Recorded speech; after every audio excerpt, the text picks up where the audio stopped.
എല്ലാവർക്കും നമ്മുടെ പുതിയൊരു വീഡിയോയിലേക്ക് സ്വാഗതം. നമ്മൾ ജൂതരെക്കുറിച്ചാണ് വീഡിയോ ചെയ്യുന്നത്. ഇപ്പോൾ നടക്കുന്ന ഇറാൻ ഇസ്രയേൽ യുദ്ധത്തിൻ്റെ പശ്ചാത്തലത്തിൽ ഇറാനിലുള്ള ജൂതരെക്കുറിച്ചാണ് നമ്മൾ വീഡിയോ ചെയ്യുന്നത്. അപ്പോൾ നിങ്ങൾ ആദ്യമായിട്ടാണ് ഈ ചാനൽ കാണുന്നതെങ്കിൽ ചാനൽ സബ്സ്ക്രൈബ് ചെയ്യുക എന്ന കാര്യം ഒന്ന് പരിഗണിക്കുക. വ്യൂസിനനുസരിച്ചുള്ള സബ്സ്ക്രൈബർ കൗണ്ട് നമുക്ക് വരുന്നില്ല. അധികമൊന്നും പറഞ്ഞാൽ ബോറടിപ്പിക്കുന്നില്ല. നമുക്ക് നേരെ വീഡിയോയിലേക്ക് പോവാം. എല്ലാവർക്കും ഒരിക്കൽ കൂടി നമ്മുടെ പുതിയൊരു വീഡിയോയിലേക്ക് സ്വാഗതം. ഇറാനിയൻ ജൂതർ അഥവാ പേർഷ്യൻ ജൂതർ മനുഷ്യരാശിയിൽ ഏറ്റവും പഴക്കമുള്ള ഒരു രാജ്യവും സംസ്കാരവുമാണ് ഇന്നത്തെ ഇറാൻ എന്ന പേർഷ്യയ്ക്കുള്ളത്. പുരാതന സംഘടിതമായ ജൂതമതം രൂപം കൊണ്ട ബാബിലോണിന്റെ ഒരു ഭാഗവും ഈ പേർഷ്യയിൽ തന്നെയാണ്. അപ്പോൾ സ്വാഭാവികമായും ജൂത കുടിയേറ്റം അല്ലെങ്കിൽ വ്യാപനം മറ്റേത് സ്ഥലത്തിനേക്കാൾ കൂടുതൽ ഇറാനിലേക്കും ഉണ്ടായിട്ടുണ്ട്.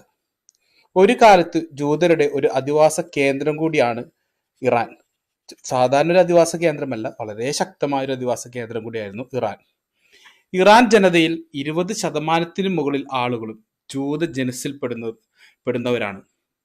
ഇറാനിയൻ ജൂതന്മാർ അഥവാ പേർഷ്യൻ ജൂതന്മാർ പാർസിം എന്നുകൂടി അറിയപ്പെടുന്നു. കൊച്ചിൻ ജൂതന്മാരിൽ ബാഗ്ദാദി ജൂതന്മാർ ഉണ്ടായിരുന്ന കാര്യം നമുക്കറിയാമല്ലോ. ജൂത പ്രവാസികളിലെ ഏറ്റവും പഴയ സമൂഹങ്ങളിൽ ഒന്നാണ്. ഒരു പഴയ സമൂഹങ്ങളിൽ ഒന്നെന്ന് പറയുമ്പോൾ കാലഘട്ടം കണക്കാക്കിയാൽ നമുക്ക് ബൈബിൾ കാലഘട്ടം മുതൽ അക്കീമെനിഡിസ് സാമ്രാജ്യത്തിന്റെ കാലത്ത് ഇറാനിലേക്ക് താമസന്മാരെ ജൂതരിൽ നിന്നുമാണ് ഇവർ ഉത്ഭവിക്കുന്നത്. 16 നൂറ്റാണ്ടിൽ ഷിയ ഇസ്ലാം ഇറാന്റെ മതമായി മാറുന്നത് വരെ, അതോടുകൂടി ഷിയ മുസ്ലിങ്ങളും ഇറാനിലെ മതന്യൂനപക്ഷങ്ങളും തമ്മിൽ സംഘർഷങ്ങളൊക്കെ ഉടലെടുക്കുന്നുണ്ട്. ഇതോടുകൂടി ഇറാനി ജൂതന്മാർ നിർബന്ധിത മതപരിവർത്തനത്തിന് വിധേയരാക്കപ്പെടുന്നുണ്ട്. ഇവരിൽ പെടുന്ന ഒന്നാണ് പാഴ്സികൾ. ഈ ഒരു നിർബന്ധിത മതപരിവർത്തനത്തിന് വിധേയരായവരിൽ ഒരു കൂട്ടരാണ് പാർസികൾ. ഇറാനിലെ തദ്ദേശീയ ജനവിഭാഗമായിരുന്നു ഈ പാർസികൾ. ഇവരും മതപീഡനം മൂലം മതം മാറ്റത്തിനും വിധേയരായിട്ടുണ്ട്. അവരിൽ ഒരു വിഭാഗം പണ്ടത്തെ ഇന്ത്യയിലേക്കും, അതായത് കറാച്ചി, ബലൂചിസ്ഥാൻ എന്നീ മേഖലകളിലേക്കും ഇന്നത്തെ ഇന്ത്യയുടെ ഭാഗമായ മുംബൈ, ചെന്നൈ എന്നിവിടങ്ങളിലേക്കും കുടിയേറുണ്ടായി. ഇന്ന് ഇന്ത്യയിൽ പ്രസിദ്ധരായിട്ടുള്ള ടാറ്റ, ഗോദ്രേജ് ഇവരൊക്കെ അന്ന് ഇന്ത്യയിൽ വന്നു ചേർന്ന പാഴ്സി സമുദായത്തിലെ അംഗങ്ങളാണ്. 1948 ഇസ്രയേൽ രാഷ്ട്രം സ്ഥാപിതമായതിനു ശേഷം 2 ലക്ഷത്തിലധികം ഇറാനി ജൂതരാണ് ഇസ്രയേൽ സ്ഥിരതാമസമാക്കിയിട്ടുള്ളത്. 2 ലക്ഷം എന്ന് പറഞ്ഞാൽ ചെറിയൊരു സംഖ്യയല്ല. ഏറ്റവും കൂടുതൽ ജൂതന്മാർ എത്തിയിട്ടുള്ളത് ആ സമയത്ത് ഇറാനിൽ നിന്നാണ് ഇസ്രയേലിലോട്ട് എത്തിയിട്ടുള്ളത്. 1979 ഇറാനിയൻ വിപ്ലവത്തിന് ശേഷം ഇറാനിലെ ഇസ്ലാമിക വിപ്ലവം ഉണ്ടാവുന്നുണ്ട്. അതാണ് ഇറാനിലെ വിപ്ലവം എന്നറിയപ്പെടുന്നത്. നിരവധി ഇറാനിയൻ ജൂതന്മാർ ഇസ്രയേലിലോട്ട് കുടിയേറുന്നു. വിപ്ലവത്തെ തുടർന്ന് 10,000 തുടങ്ങി 15,000 ഇറാനിയൻ ജൂതന്മാരാണ് നേരിട്ട് ഇസ്രായേലിലോട്ട് മാറി താമസിക്കുന്നത്. ബൈബിൾ കാലഘട്ടം മുതൽ ഇറാന് പേർഷ്യ എന്നാണ് വിളിച്ചിരുന്നത്. ബൈബിൾ കാലഘട്ടത്തിൽ പേർഷ്യയിലെ ഭരണാധികാരികൾ യഹൂദരുടെ ദൈവത്തെ ബഹുമാനിച്ചും പോന്നിരുന്നു. നിയോ ബാബിലോണിയൻ സാമ്രാജ്യം കീഴടക്കിയിരിക്കുന്ന അക്കീമെനിഡ് ബാബിലോണിലെ ജൂതരെ അടിമത്തത്തിൽ നിന്നും മോചിപ്പിക്കുന്നുണ്ട്. സൈറസിന്റെ കാലം മുതൽ ഇറാനിൽ തുടർച്ചയായ കാലത്ത് ജൂത സാന്നിധ്യം ഉണ്ടായിരുന്നു. ഇതിന് ഒരു അവസാനം വരുന്നത് 1979 ഇറാനിലെ ഇസ്ലാമിക വിപ്ലവത്തിന് ശേഷമാണ്. ഇറാനിലെ അവസാന ഷാ ആയിരുന്ന മുഹമ്മദ് റൈസ പഹ്ലവിയുടെ പതനത്തിന് ശേഷം ഇറാനിലെ ജൂതർ ഗണ്യമായി ഇസ്രായേലിലേക്ക് കുടിയേറുന്നു. ഇറാനി ജൂതർ ഭൂരിഭാഗവും ഇസ്രയേലിലും അമേരിക്കയിലുമാണ് നിലവിൽ താമസം. ഇറാനിലെ ജൂതവംശം ഇവരാണ്. ആരൊക്കെയാണെന്ന് വെച്ച് കഴിഞ്ഞാല് കലിമി, ഇസ്രയേൽ, ജോഹൂദ് എന്നിവരാണ് ഇവിടുത്തെ മെയിൻ ആയിട്ടുള്ള ജൂതവംശങ്ങൾ. BC 727 മുതൽ ജൂതർ പേർഷ്യയിൽ താമസിച്ചിരുന്നു. അസീറിയൻ, ബാബിലോണിയൻ രാജാക്കന്മാർ പിടികൂടിയ ശേഷം അടിമകളായി ഈ പ്രദേശത്ത് എത്തിയവരായിരുന്നു ഇവർ. ഒരു ജൂത ഇതിഹാസം അനുസരിച്ച് പേർഷ്യയിൽ നിന്നെത്തിയ ആദ്യത്തെ ജൂതൻ പാത്രിയാക്കീസ് യാക്കോബിന്റെ ചെറുമകളായ സാറ ബാറ്റഷർ ആയിരുന്നു. യശാവ്, ദാനിയേൽ, എസ്ര, നെഹമിയ, ദിനവൃത്താന്തം, എസ്തർ എന്നീ ബൈബിൾ പുസ്തകങ്ങളിൽ തന്നെ പേർഷ്യയിലെ ജൂതരുടെ ജീവിതാനുഭവങ്ങളെക്കുറിച്ച്, പേർഷ്യൻ രാജാക്കന്മാരുടെ അവരോടുള്ള ബന്ധങ്ങളെക്കുറിച്ചും ഈ വിവരണങ്ങളൊക്കെ അടങ്ങിയിട്ടുണ്ട്. എസ്രയുടെ പുസ്തകത്തില് പേർഷ്യൻ രാജാക്കന്മാർ ജൂതരെ ജെറുസലേമിലേക്കും പരിസര പ്രദേശങ്ങളിലേക്കും മടങ്ങുവാനും അവരുടെ ക്ഷേത്രം പുനർനിർമ്മിക്കുവാനും അനുവദിച്ചതിന്റെ കാര്യങ്ങളും അവരെ അതിന് പ്രാപ്തരാക്കിയതിന്റെ ഒരു ബഹുമതിയൊക്കെ പേർഷ്യൻ രാജാവിനാണ് നൽകുന്നത്. പുരാതന പേർഷ്യൻ ജൂതന്മാർ കൂടുതലും സ്വന്തം സമൂഹങ്ങളിലാണ് ജീവിച്ചിരുന്നത്. ജൂത ജനത ഇവരിൽ മാത്രമല്ല, ഇറാനിൽ മാത്രമല്ല, അർമേനിയൻ, ജോർജിയൻ ഇതുപോലുള്ള സമൂഹങ്ങളിലും ഈ ജൂത ജനസംഖ്യ വളരെ വ്യാപകമായി ഉണ്ടായിരുന്നു. 20-ാം നൂറ്റാണ്ടിന്റെ മധ്യം വരെയും ഒരു കൂട്ടർ ഇപ്പോഴും, അതായത് 20-ാം നൂറ്റാണ്ടിന്റെ മധ്യം വരെ വളരെയേറെ ആളുകൾ ഉണ്ടായിരുന്നു. എങ്കിലും ഇപ്പോൾ വളരെ കുറവ് ആളുകൾ മാത്രമേ അവിടെ ഉള്ളൂ. പേർഷ്യൻ താമസ കാലത്ത് ജൂത ജനസംഖ്യ എന്നത് അന്നത്തെ ജനസംഖ്യയുടെ ഏകദേശം 20%. അപ്പോൾ ആ രാജ്യങ്ങളിലെ ജനസംഖ്യ എടുത്തു കഴിഞ്ഞാൽ, ഇറാനിലെ ജനസംഖ്യ എടുത്തു കഴിഞ്ഞാൽ ആ ജനസംഖ്യയുടെ 20% ജൂതരായിരുന്നു. ഇറാനിലെ ജൂതരുടെ പൈതൃകം BC 6-ാം നൂറ്റാണ്ടിലെ ബാബിലോണിയൻ പ്രവാസ ജൂതരിലേക്കാണ് എത്തുന്നത്. ജൂതന്മാരിൽ ബഹുഭൂരിപക്ഷവും പേർഷ്യൻ ഭാഷയാണ് സംസാരിക്കുന്നത്. മതപരമായ കാര്യങ്ങൾക്ക് മാത്രമേ ഇവർ ഹീബ്രു ഉപയോഗിക്കുകയുള്ളൂ. വളരെ ചെറിയ ന്യൂനപക്ഷം സംസാരിക്കുന്നത് ഈ കുർദിഷ് ഭാഷയാണ് സംസാരിക്കുന്നത്.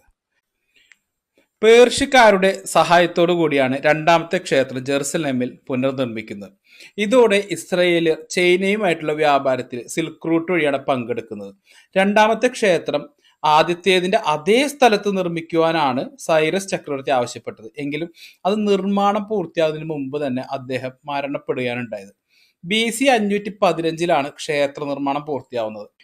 BC 3-ാം നൂറ്റാണ്ടില് പേർഷ്യൻ സ്വാധീനം വീണ്ടും ഉയർന്നു വരുന്നുണ്ട്. AD 226 അർദാഷിർ ഒന്നാമൻ അവസാനത്തെ പാർത്യൻ രാജാവിനെ അട്ടിമറിക്കുന്നു. തുടർന്ന് അർസാഡികളുടെ ഭരണം അവസാനിക്കുന്നുണ്ട്. അർസാഡിസുകൾ എന്നാണ് അവർ പറയുന്നത്. ഭരണം അവസാനിക്കുന്നുണ്ട്. സസാനിഡുകളുടെ രാജവംശം വീണ്ടും പുനഃസ്ഥാപിക്കപ്പെടുന്നു. AD 276 തുടങ്ങി 293 കാലത്തെ സൗരാഷ്ട്രീയൻ പുരോഹിതന്മാരുടെ ലിഖിതത്തിൽ നിന്നും സസാനിഡ് ഭരണകൂടം തകർത്ത മതങ്ങളുടെ പട്ടികയിൽ, അപ്പൊ ഇവര് വന്നിട്ട് ഈ മതങ്ങളൊക്കെ കംപ്ലീറ്റ് തകർത്ത് കളയുന്നുണ്ട്. ഈ മതങ്ങളുടെ പട്ടികയിൽ യഹൂദമതം, ക്രിസ്തുമതം, ബുദ്ധമതം, ഹിന്ദുമതം. അപ്പോൾ ബുദ്ധമതത്തിൽ ഷാമെന്നും ഹിന്ദുമതത്തെ ബ്രാഹ്മണർ എന്നുമാണ് രേഖപ്പെടുത്തിയിട്ടുള്ളത്. ഇവരൊക്കെ അടങ്ങിയിട്ടുണ്ട്. AD 634 തുടങ്ങി 1255 വരെ അറബ് ഇസ്ലാമിക കാലഘട്ടം വളരെ ശക്തമായിരുന്നു പേർഷ്യയിൽ. ഇസ്ലാമിക അധിനിവേശത്തോടു കൂടി സർക്കാർ ഇസ്ലാമിക അധിനിവേശം കഴിയുമ്പോൾ തന്നെ സർക്കാർ മുസ്ലിം പ്രജകളുടെ കൂട്ടത്തിലേക്ക് ഈ സ്വരാഷ്ട്രരെയും പിന്നെ ജൂതമതത്തെയും ക്രിസ്ത്യാനികളെയും അക്കൂട്ടത്തിൽ ചേർക്കുന്നുണ്ട്. ഇവരൊക്കെ ദിമ്മികൾ എന്നാണ് ആ സമയത്ത് അറിയപ്പെടുന്നത്. അവർക്ക് അവരുടെ മതം ആചരിക്കാൻ അവകാശം ഉണ്ടായിരുന്നു. എന്നാൽ മുസ്ലിങ്ങൾക്ക് സക്കാത്ത് പോലെ തന്നെ ഇവർ മറ്റുള്ളവർക്ക് മേൽ ജസ്യ നികുതിയും ചുമത്തി. ഇവരിലെ ദിമ്മികൾ സൈനിക സേവനത്തിൽ നിന്നും വിട്ടു നിൽക്കുന്നതിനുള്ള സ്വാതന്ത്ര്യമൊക്കെ ഇവർക്ക് കൊടുത്തിരുന്നു. അതിന് ജസ്യ കൊടുത്താൽ മതി, അതിന് പകരം സൈനിക സേവനത്തിൽ നിന്നൊക്കെ ഇവർക്ക് വിട്ടു നിൽക്കാം. മറ്റുള്ള മതവിശ്വാസികളെ അപേക്ഷിച്ച് നോക്കുമ്പോൾ യഹൂദർക്ക് സാമ്പത്തികവും മതപരമായ സ്വാധീനം യഹൂദർക്ക് പ്രത്യേകം അനുവദിച്ച് കിട്ടുന്നുണ്ട്. അവർക്ക് കൊട്ടാരത്തിൽ അവരെ ഡോക്ടറായിട്ടും കൊട്ടാരത്തിലെ കരകൗശല വിദഗ്ധരായിട്ടൊക്കെ സേവനം അനുഷ്ഠിക്കാനുള്ള ഒരു അവസരവും കാര്യങ്ങളൊക്കെ അവർക്ക് ലഭിക്കുന്നുണ്ട്. AD 1256 തുടങ്ങി 1318 വരെ മംഗോൾ ഭരണമായിരുന്നു. പേർഷ്യയിൽ 1255 ഹുലാഗു ഖാന്റെ നേതൃത്വത്തിൽ മംഗോളിയക്കാർ പേർഷ്യയുടെ ചില ഭാഗങ്ങൾ ആക്രമിച്ച് കീഴടക്കുന്നുണ്ട്. 1258 അവർ ബാഗ്ദാദ് പിടിച്ചെടുക്കുന്നുണ്ട്. ഇതില് അബ്ബാസിദ് ഖിലാഫത്ത് അതോടെ അവസാനിക്കുകയാണ്. പേർഷ്യയിലും പരിസര പ്രദേശങ്ങളിലും മംഗോളിയക്കാര് ഇൽഖാനേറ്റ് എന്നറിയപ്പെടുന്ന മംഗോളിയൻ സാമ്രാജ്യത്തിന്റെ ഒരു വിഭജനം നടത്തുകയാണ്.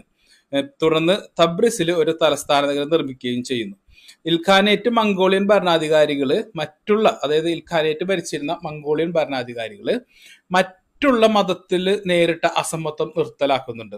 അപ്പോൾ അവർ ഒരുപാട് കൂട്ടക്കൊല ചെയ്തിട്ടുള്ള ആൾക്കാരാണെങ്കിലും അവര് ഈ തബ്രിസിൽ വന്നിട്ട് ഇവരും ബാക്കിയുള്ള വിവേചനം, അതിനു മുമ്പ് മുസ്ലിം ഭരണാധികാരികൾ കാണിച്ചിരുന്ന ജസ്യ കാര്യങ്ങളൊക്കെ എടുത്ത് മാറ്റുന്നുണ്ട്. അവർക്ക് മറ്റുള്ള സാധാരണ മുസ്ലിങ്ങൾക്കുള്ള പദവി തന്നെ ഈ ദിമ്മികൾക്കും, ഇവർ ദിമ്മികൾ എന്നാണ് അറിയപ്പെട്ടിരുന്നത്, അപ്പോൾ അവർക്കും അനുവദിച്ച് നൽകി തുല്യ പദവി നൽകുകയും ചെയ്യുന്നുണ്ട്. അന്നത്തെ ഇൽഖാനേറ്റ് ഭരണാധികാരി ആയിരുന്ന അർഗുൻ ഖാൻ ജൂതരായ സാദൽ ദൗളയെ തന്റെ വൈസ്രോയി ആയിട്ട് നിയമിക്കുന്നുണ്ട്. അപ്പോൾ ഈ പ്രവൃത്തി അന്ന് മുസ്ലിം പുരോഹിതന്മാർക്കിടയിൽ ഒരുപാട് നീരസത്തിനൊക്കെ കാരണമാവുന്നുണ്ട്. 1291 ഈ അർഗുൻ ഖാൻ മരണശേഷം ഒരുപാട് കലാപങ്ങൾ ഷിയ മുസ്ലിങ്ങളുടെ പുരോഹിതന്മാരിൽ നിന്നും, അതായത് അവര് ഒരേ ലഹളക്കുള്ള ആഹ്വാനം ചെയ്ത് അന്നൊരു ലഹള ഉണ്ടാവുകയും തുടർന്ന് ആ ലഹളയിൽ ഈ അൽദൗള കൊല്ലപ്പെടുകയും ചെയ്യുന്നുണ്ട്. തുടർന്ന് ജൂതർക്കെതിരെ വളരെ ശക്തമായിട്ടുള്ള കലാപം നടക്കുകയാണ്. 1295 ഖസൻ ഖാൻ ഇസ്ലാം മതം സ്വീകരിക്കുന്നുണ്ട്. തുടർന്ന് ഈ തബ്രിസിലെ പേർഷ്യൻ ജൂതന്മാരെ ഈ ദിമ്മികളുടെ പദവിയിലേക്ക് വീണ്ടും കൊണ്ടുവരികയാണ്. വീണ്ടും അവർക്ക് ഒരുപാട് റെസ്ട്രിക്ഷൻസും കാര്യങ്ങളും കൊടുക്കുകയാണ്.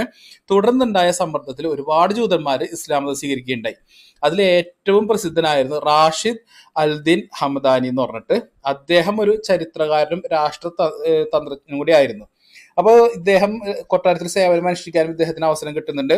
അപ്പോൾ തിബ്രിസിലെ ഒരു എന്താ പറയാ ഓൾജീത്തുവിന്റെ കൊട്ടാരത്തിൽ അദ്ദേഹം സേവനം അനുഷ്ഠിച്ചിരിക്കുന്നത്. അപ്പോൾ ഇസ്ലാം മതം സ്വീകരിച്ച് അദ്ദേഹം മുന്നോട്ട് പോവുകയായിരുന്നു. പക്ഷെ 1318 ഓൾജീതുവിന് വിഷം കൊടുത്തു എന്നും പറഞ്ഞ് അദ്ദേഹത്തെ വധിക്കുന്നുണ്ട്. അദ്ദേഹത്തിന്റെ തല വെട്ടിയെടുത്തിട്ട് തിബ്രിസിലെ തെരുവുകളിൽ ചുറ്റി നടന്ന് ദൈവനാമം ദുരുപയോഗം ചെയ്ത ജൂതന്റെ തലയാണിത്, ദൈവശാപം അവന്റെ മുകളിൽ ഉണ്ടാകട്ടെ എന്ന് വിളിച്ചു പറഞ്ഞ ഒരു ചെറിയൊരു റാലി തന്നെ അവർ നടത്തുന്നുണ്ട്. 100 വർഷങ്ങൾക്ക് ശേഷം ഈ റാഷിദ് അൽദിന്റെ ശവകുടീരം നശിപ്പിക്കപ്പെടുന്നുണ്ട്. പിന്നീട് ആ ഭൗതികാവശിഷ്ടങ്ങളൊക്കെ ശേഖരിച്ച് ജൂത സെമിത്തേരിയിൽ തന്നെ രണ്ടാമത് സംസ്കരിക്കുന്നു ചെയ്യുന്നുണ്ട്. 1383 തിമൂർ പേർഷ്യയിൽ സൈനിക അധിനിവേശം നടത്തുന്ന സമയമാണ്. 1385 വരെ അദ്ദേഹം ഹെറാത്ത്, ഖൊറസാൻ കൂടാതെ മുഴുവൻ പേർഷ്യൻ തന്നെ പിടിച്ചെടുക്കുന്നുണ്ട്. അദ്ദേഹത്തിനെതിരെ പുറപ്പെട്ട കലാപങ്ങൾ അദ്ദേഹം അതിക്രൂരമായിട്ടാണ് അടിച്ചമർത്തുന്നത്. ഈ കലാപം നടത്തിയവരുടെ കുടുംബസമേതോളം അദ്ദേഹം കൂട്ടക്കൊല ചെയ്യുന്നത് അദ്ദേഹത്തിന്റെ തലസ്ഥാന നഗരമായിരുന്ന സമർഖണ്ഡിലേക്ക്. പക്ഷെ ഇത്രയൊക്കെ കൂട്ടക്കൊല നടത്തുന്നുണ്ടെങ്കിലും അദ്ദേഹം എന്ത് ചെയ്യുന്നു എന്ന് വെച്ച് കഴിഞ്ഞാൽ ഇദ്ദേഹത്തിന്റെ തലസ്ഥാന നഗരയിലോട്ടാണ് ഈ കൊള്ളയടിച്ച സ്വത്തൊക്കെ കൊണ്ടുപോകുന്നത്, സമർഖണ്ഡിലോട്ടാണ് കൊണ്ടുപോകുന്നത്. അങ്ങനെ കൊണ്ടുപോകുന്ന സമയത്ത് അദ്ദേഹം ഇവിടെ നിന്നുള്ള ജൂതരെയും കൂടി അങ്ങോട്ട് കൊണ്ടുപോകുന്നുണ്ട്. അപ്പോൾ എങ്ങനെയുള്ള ജൂതരെ? ഈ വൈദ്യശാസ്ത്രം, ആധുനിക രാഷ്ട്രതന്ത്രം, അതുകൂടാതെ കരകൗശലം, അതുപോലെ കൊത്തുപണി, ഇതിൽ വിദഗ്ധരായിട്ടുള്ള ജൂതരെയും കൂടി അദ്ദേഹം സമർഖണ്ഡിലേക്ക് കൊണ്ടുപോകുന്നുണ്ട്. അപ്പോൾ അത് അദ്ദേഹത്തിന്റെ സമർഖണ്ഡ് അലങ്കരിക്കാനാണ്, അത് കൊട്ടാരം കാര്യങ്ങളൊക്കെ അലങ്കരിക്കാനാണ്, തലസ്ഥാന നഗരി ഒരുക്കുവാനാണ് കൊണ്ടുപോകുന്നത്. അപ്പോൾ അദ്ദേഹം ഒരുപാട് ജൂതന്മാരെ കൂട്ടുന്നുണ്ട്. 1502 തുടങ്ങി 1794 വരെ സഫാവിഡുകളുടെ കാലഘട്ടമാണ്. അപ്പോൾ സഫാവിഡുകളുടെ കാലഘട്ടത്തിൽ ഭരണകാലമായിരുന്ന ആ സമയത്ത് അന്നും ആക്രമണങ്ങൾ ഒരുപാട് നേരിട്ടെങ്കിലും മതപരമായ വിവേചനം അവര് എന്താ പറയാ വളരെ കുറവാണ് നേരിട്ട്. പക്ഷെ മതത്തിന്റെ പേരിലുള്ള ആക്രമണങ്ങൾ നേരിട്ടു. വിവേചനം, ആക്രമണം രണ്ട് തരത്തിലാണ് അവർ നേരിട്ടത്. ഇവര് വിവേചിക്കപ്പെട്ടില്ല. കാരണം സമൂഹത്തിലെ പല തട്ടുകളിലുള്ള ആളുകളെ പല രീതിയിലാണ് അത് സ്വാധീനിച്ചത്. എപ്പോഴും ധനികരായിട്ടുള്ള ആളുകൾ നല്ല രീതിയിൽ എന്താ പറയാ സ്വീകരിക്കപ്പെട്ടു. കാരണം അവർ വളരെ നല്ല രീതിയിൽ, വ്യാപാരികളൊക്കെ ഒരുപാട് സ്വീകരിക്കപ്പെട്ടു. കാരണം അവർ നല്ല രീതിയിൽ ജസ്യ കൊടുക്കുന്നവരായതിന്റെ പേരിൽ തന്നെ നികുതി ഒഴിവാക്കാനായിട്ട് രാജഭരണത്തിന് അപ്പോൾ താല്പര്യം ഉണ്ടായിരുന്നില്ല. 1588 തുടങ്ങി 1629 വരെ ഷാ അബ്ബാസ് ഒന്നാമന്റെ ഭരണമായിരുന്നു. ഈ കാലഘട്ടത്തിൽ പേർഷ്യൻ ജൂതന്മാർ സ്വതന്ത്രരാവുകയും ചെയ്തു. പേർഷ്യയിൽ ഉടനീളം അവര് അഭിവൃദ്ധി പ്രാപിക്കുകയും ചെയ്തു.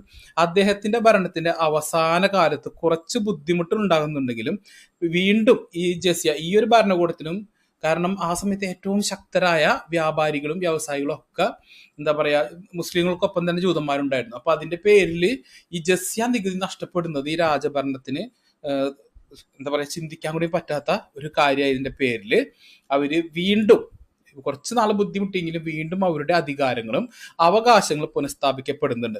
അപ്പോൾ ഇതിനിടെ മതം മാറിയ ജൂതര് രഹസ്യമായിട്ട് വീണ്ടും ജൂതമതം ഫോളോ ചെയ്യുന്നുണ്ടെന്ന് അറിഞ്ഞു. പക്ഷെ അവരെ ശിക്ഷാ നടപടികളിൽ നിന്ന് ഒഴിവാക്കിയിട്ട് 1661 ആയപ്പോൾ അവരുടെ പഴയ നിയമം തന്നെ, അതായത് പഴയ ജൂതമതം തന്നെ പിന്തുടരുവാനായിട്ടുള്ള അവകാശം അവർക്ക് നൽകുന്നു. 1736 തുടങ്ങി 1747 വരെ അഫ്ഷാദിദ് രാജവംശമാണ് പേർഷ്യ ഭരിച്ചിരുന്നത്. നാദിർ ഷാ ആയിരുന്നു ഭരണാധികാരി. ഷിയ പുണ്യനഗരമായ മഷ്ഹദിൽ ജൂതന്മാരെ സ്ഥിരതാമസമാക്കുവാനായിട്ട് അദ്ദേഹം അനുവദിക്കുന്നുണ്ട്. അപ്പൊ അതിനു മുമ്പുള്ള രാജവംശങ്ങളൊന്നും ഷിയാക്കളുടെ പുണ്യനഗരമായിരുന്ന ഈ മഷ്ഹദില് ജൂതന്മാരെ താമസമാക്കാൻ അനുവദിച്ചിരുന്നില്ല. വ്യാപാര വ്യവസായമൊക്കെ ചെയ്യാം, പക്ഷെ താമസമാക്കാൻ പറ്റില്ല. ഇങ്ങനെയായിരുന്നു. പക്ഷെ ഇതോടുകൂടി അദ്ദേഹം എന്ത് ചെയ്തു, ഈ ഒരു സിസ്റ്റം എടുത്ത് മാറ്റി അവർക്ക് അവിടെ താമസിക്കാമെന്നുള്ള ആ ഒരു സിസ്റ്റം കൂടി കൊണ്ടുവന്നു. ബാക്കി എല്ലാ ജൂതന്മാർക്കും എല്ലാ അവകാശങ്ങളും എന്താ പറയാ അനുഭവിക്കാനും വിനിയോഗിക്കാനുള്ള അവസരം അദ്ദേഹം ഒരുക്കുന്നുണ്ട്. നിരവധി ജൂതന്മാര് വ്യാപാരികളായി തന്നെ സിൽക്ക് റൂട്ടിലെ ഇപ്പൊ സിൽക്ക് റൂട്ട് ഉണ്ടല്ലോ നമ്മുടെ, ഈ സിൽക്ക് റൂട്ടിലെ പല നഗരങ്ങളുമായിട്ട് ഈ മഷ്ഹദിൽ ബന്ധമുണ്ടായിരുന്നു. 1839 കുറേയേറെ ജൂത കുടുംബങ്ങൾ ഇതോടുകൂടി ഇസ്ലാം മതം സ്വീകരിക്കുന്നുണ്ട്. ഇത് ബലപ്രയോഗമില്ലാതെ സ്വീകരിക്കുന്നത്. 1925 തുടങ്ങി 1979 വരെ പഹ്ലവി രാജവംശം. ഷാ ഭരണകൂടം അധികാരമേറ്റതിൽ പിന്നെ ഇവിടെ നടപ്പിലാക്കുന്നത് വെച്ചാൽ വളരെ വിപ്ലവാത്മകമായ കാര്യങ്ങളാണ് നടപ്പിലാക്കുന്നത്. ഇവർ ആദ്യം ചെയ്തതെന്ന് വെച്ച് കഴിഞ്ഞാൽ ഷിയ മതത്തിലെ അല്ലെങ്കിൽ ഇസ്ലാം മതത്തിലെ ഷിയ വിഭാഗത്തിന്റെ പുരോഹിതർക്കുള്ള അമിത അധികാരം എടുത്ത് കളയാണ് ആദ്യം ചെയ്തത്. അപ്പോൾ ഷിയ പുരോഹിതർക്ക് ഒരു സ്വാധീനം ഉണ്ടായിരുന്നു ഭരണത്തിൽ, അതൊക്കെ ദുർബലപ്പെടുത്തുകയാണ്. ജൂത മതം ഉൾപ്പെടെയുള്ള മതന്യൂനപക്ഷങ്ങൾക്കുള്ള നിയന്ത്രണങ്ങൾ ഉണ്ടായിരുന്നു, ഇതൊക്കെ നിർത്തലാക്കിയവര് ജൂതന്മാരുടെ രാഷ്ട്രീയവും സാമൂഹികപരമായിട്ടുള്ള സാഹചര്യങ്ങൾ അടിസ്ഥാനപരമായിട്ട് തന്നെ മാറുന്നുണ്ട്. ഈ ഷാ ജൂതന്മാരെ കൂട്ടത്തോടെ മതം മാറ്റുന്നത് അവിടെ നിരോധിക്കുകയാണ്. മുസ്ലിങ്ങളല്ലാത്തവരുടെ ഒരു അശുദ്ധി എന്നൊരു കൺസെപ്റ്റ് ഉണ്ടായിരുന്നു, അത് മുസ്ലിങ്ങളല്ലാത്തവർ ഒരു അശുദ്ധി എന്നുള്ള കൺസെപ്റ്റ് ഈ ഷിയാക്കൾക്ക് ഉണ്ടായിരുന്നു. ഇതൊക്കെ അങ്ങോട്ട് എടുത്ത് കളയുകയാണ്. മാത്രമല്ല ഈ ജൂത പത്രങ്ങൾ പ്രസിദ്ധീകരണങ്ങളിലൊക്കെ ഹീബ്രു ഭാഷ കൂടി ഉൾപ്പെടുത്താനായിട്ട് അദ്ദേഹം അനുവാദം കൊടുക്കുകയാണ്. മാത്രമല്ല ജൂതന്മാർക്ക് സർക്കാർ ജോലികളിൽ ഒരുപാട് വേക്കൻസികൾ ഷാ ഭരണകൂടം തുറന്നു നൽകുകയാണ്. 1932 ആയപ്പോഴത്തേനും ടെഹ്റാനിലെ ജൂതസംഖ്യ, അതായത് ജൂത ജനസംഖ്യ 6568 ഉയരുന്നുണ്ട്. രണ്ടാം ലോക മഹായുദ്ധ സമയത്ത് ഇറാൻ സ്വയം ഒരു നിഷ്പക്ഷം ഒക്കെ ആയി നിന്നെങ്കിലും 1941 ആംഗ്ലോ സോവിയറ്റ് സൈന്യം ഇറാനെ ആക്രമിക്കുന്നുണ്ട്. അപ്പോൾ സഖ്യകക്ഷികളുടെ അധിനിവേശ സമയത്ത് ഈ നാസി അധിനിവേശ പോളണ്ടിൽ നിന്ന് രക്ഷപ്പെട്ട നിരവധി പോളിഷ് ഹിറ്റ്ലറിൽ നിന്ന് രക്ഷപ്പെട്ട ആളുകളുണ്ട്. അപ്പോൾ അവരിൽ നിന്നും രക്ഷപ്പെട്ട് നേരെ വന്നത് ഇറാനിൽ സ്ഥിരതാമസമാക്കുന്നുണ്ട്. 1948 ഇസ്രായേൽ രാഷ്ട്രം സ്ഥാപിതമായ സമയത്ത് ഇറാനിയൻ ജൂതന്മാരുടെ ചരിത്ര കേന്ദ്രമായ ഇറാനിൽ നിന്നും 140,000 തുടങ്ങി 150,000 പേരാണ് ഇവിടെ താമസിച്ചിരുന്നത്. അതിൽ 95% ഉള്ള ജൂതന്മാരും വിദേശത്തേക്ക്, അതായത് ഇസ്രായേലിലോട്ട് കുടിയേറുകയാണ്. ഇസ്രായേലിലേക്കും അമേരിക്കയിലേക്കുമാണ് ഏറ്റവും കൂടുതൽ കുടിയേറ്റുണ്ടായത്. ഇസ്രായേൽ സ്ഥാപിതമായത് 1948 അറബ് ഇസ്രായേൽ യുദ്ധത്തിലെ വിജയവുമായി ബന്ധപ്പെട്ട് അറബ് ജീവിതത്തിലെ ഒരു ആക്രമണം തടസ്സം ഒക്കെ ഉണ്ടായിരുന്നു ഇറാനിൽ. അത് കാരണം ഇറാനിൽ ജൂതവിരുദ്ധ വികാരം വളരെയേറെ തീ പിടിച്ചോട്ട് ഇതാവാണ്, വളരെയേറെ ശക്തമായിക്കൊണ്ടിരിക്കുകയാണ്. എന്താ പറയുക, കത്തിപ്പടരാന്ന് പറയില്ല, അതേപോലെ കത്തിപ്പടരാണ് ഇസ്രായേൽ വിരുദ്ധ തരംഗം. അപ്പോൾ ഈ ഷായും പ്രധാനമന്ത്രി മുഹമ്മദ് മൊസാദെഗും തമ്മിലുള്ള ഈ രാഷ്ട്രീയ പോരാട്ടം ഉണ്ടായിരുന്നു. അപ്പൊ കേന്ദ്ര ഗവൺമെന്റിന്റെ ഒരു എന്താ പറയുക ഒരു സപ്പോർട്ടും കാര്യങ്ങളും ഒക്കെ ഇതിന് നഷ്ടപ്പെടുകയാണ്. അതിന് കാരണം എന്ന് വെച്ചാൽ ഈ പുരോഹിതരുടെ ഇടപെടലുണ്ടായിരുന്നു, ഷിയ പുരോഹിതരുടെ ഇടപെടലുണ്ടായിരുന്നു. അപ്പോൾ എന്താ പറയുക സർക്കാരിന്റെ ഒരു ബലം, പക്ഷെ ഈ പുരോഹിതന്മാരോട് ഒരു പ്രഷറും കൂടി ആയപ്പോൾ ഷാ ഭരണകൂടത്തിന് കുറച്ചൊക്കെ കണ്ടില്ല കേട്ടില്ല അത് വെക്കേണ്ടി വന്നിട്ടുണ്ട്. അപ്പൊ ഈ ഒരു പ്രശ്നം കാര്യങ്ങളൊക്കെ 1953 വരെ തുടരുന്നുണ്ട്. അപ്പോൾ ഇറാനിയൻ ജൂതന്മാരിൽ 1/3 അവരിൽ ഭൂരിഭാഗവും ദരിദ്രരാണ് ഇസ്രായേലിലോട്ട് കുടിയേറുന്നത്. ഈ ഒരു കാലഘട്ടത്തിനിടക്ക് മാത്രം കേട്ടോ 1948 തുടങ്ങി 53 വരെ 1/3 ജൂതന്മാർ അങ്ങോട്ട് കുടിയേറുകയാണ് ഉണ്ടായത്. അപ്പോൾ ഇറാനിയൻ ജൂതന്മാരുടെ ആകെ എണ്ണം 70,000 ആണെന്നാണ് ആ ടൈമിൽ ഒരു കണക്കുള്ളത്. 1953 മൊസാദെഗിന്റെ എന്താ പറയാ കസേര തെറിക്കുകയാണ്. അതിനുശേഷം ഷാ മുഹമ്മദ് റേസ പഹ്ലവിയുടെ ഭരണകാലമായിരുന്നു ഇറാനിലെ ജൂതന്മാർക്ക് ഏറ്റവും സമ്പന്നമായ കാലഘട്ടം. 1970-കളിൽ ഇറാനിയൻ ജൂതന്മാരിൽ 1% മാത്രമാണ് താഴ്ന്ന വിഭാഗത്തിൽ പെട്ടവരായിട്ട് തരംതിരിക്കപ്പെട്ടിട്ടുള്ളൂ. 80% പേര് മധ്യവർഗവും 10% പേര് സമ്പന്നരുമായിരുന്നു ഇറാനിലുള്ള ജൂതന്മാർ. ഇറാനിലെ ജനസംഖ്യയുടെ 1% ഒരു ഭാഗം മാത്രമേ ജൂതന്മാരുണ്ടായിരുന്നുള്ളൂ. ഇതിൽ 80% മധ്യവർഗവും 10% ഈ പറഞ്ഞ വളരെയേറെ ധനികരുമായിരുന്നു. താഴ്ന്ന ഇതിൽ നിൽക്കുന്നത് ഏകദേശം വളരെ കുറച്ച് പേരായിരുന്നു ഉണ്ടായിരുന്നത്. 1979 ഇറാനിയൻ അക്കാദമി ഓഫ് സയൻസിലെ 18 അംഗങ്ങളിൽ 2 പേരും 4000 യൂണിവേഴ്സിറ്റി ലെക്ചറർമാരിൽ 80 പേരും ഇറാനിലെ 10,000 ഡോക്ടർമാരിൽ 600 പേര് ജൂതന്മാരായിരുന്നു.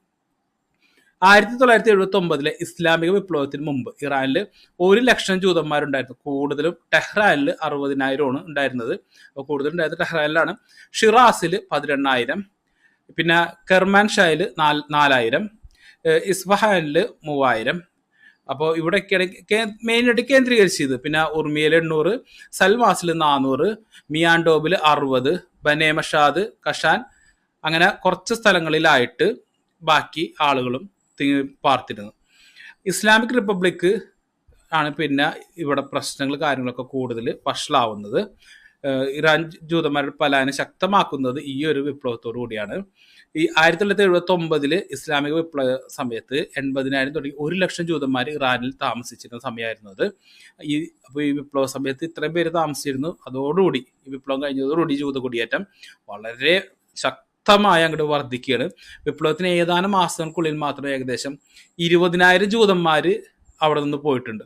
ഇറാനിലെ ജൂതജനസംഖ്യയുടെ ഭൂരിഭാഗം ഏകദേശം 60,000 ജൂതന്മാർ വിപ്ലവത്തിന് ശേഷം പോയിട്ടുണ്ട്. അതിനുശേഷം 30,000 പേര് അമേരിക്കയിലേക്ക് പോയി. വീണ്ടും 20,000 പേര് ഇസ്രായേലിലോട്ടും 5,000 പേര് യൂറോപ്പിലേക്കും കിടക്കുകയാണ്. അപ്പോൾ ഒരുപാട് എന്താ പറയുക ശക്തമായ രീതിയിൽ ഒരു കുടിയേറ്റം ഉണ്ടാവുകയാണ്. അപ്പോൾ ഇതാണ് ഇത്രയുള്ള ചരിത്രം കാര്യങ്ങളൊക്കെ വരുന്നത് ഇറാൻ്റെ. അതിനുശേഷം ഇപ്പോഴും ഇറാനിൽ ജൂതന്മാർക്കായിട്ട് പാർലമെന്റിൽ ഒരു സീറ്റ് ഇപ്പോഴുണ്ട്. എന്നാലും വളരെയേറെ വിവേചനം അവർ നേരിടുന്നുണ്ട്. ഷിയാക്കളുടെ ഇടയിൽ ഒരു സീറ്റ് നിയമപ്രകാരം ഒഴിച്ചു വെച്ചിട്ടുണ്ട്. ഒരു ജൂതനാണ് ഇപ്പോൾ ആ സീറ്റ് കൈകാര്യം ചെയ്യുന്നത്. അപ്പോൾ വളരെ കുറച്ച് ജൂതന്മാരെ ഇപ്പോൾ നിലവിലുള്ള 1000-ൽ താഴെയാണ് ടെഹ്റാനിലെ ജൂത ജനസംഖ്യ. ബാക്കിയുള്ള കണക്കൊന്നും ഔദ്യോഗികമായിട്ട് പുറത്തുവിട്ടിട്ടുള്ള കണക്കല്ല.